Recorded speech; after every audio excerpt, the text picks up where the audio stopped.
জামাত শিবিরকে এত নরম ভাবার কোনো সুযোগ নেই। এই দেশের মানুষ আগামীতে জামাতকে ক্ষমতায় দেখতে চায়।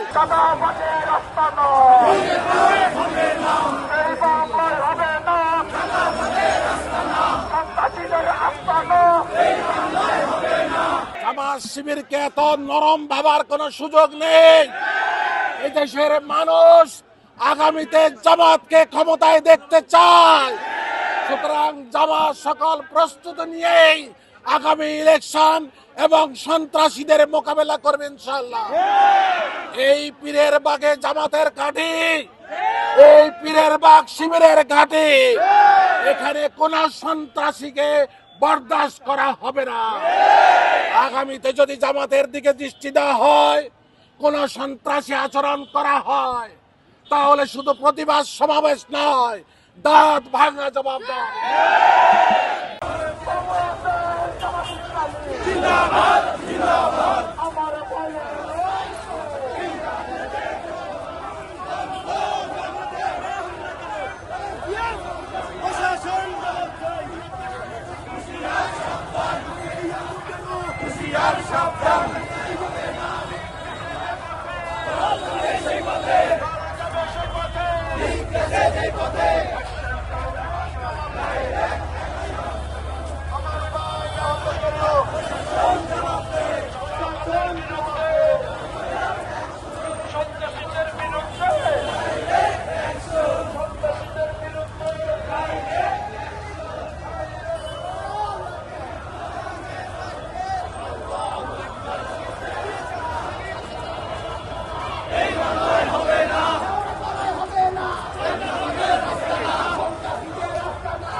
খবরের কাগজ, নিখাদ, নির্ভীক, নিরপেক্ষ।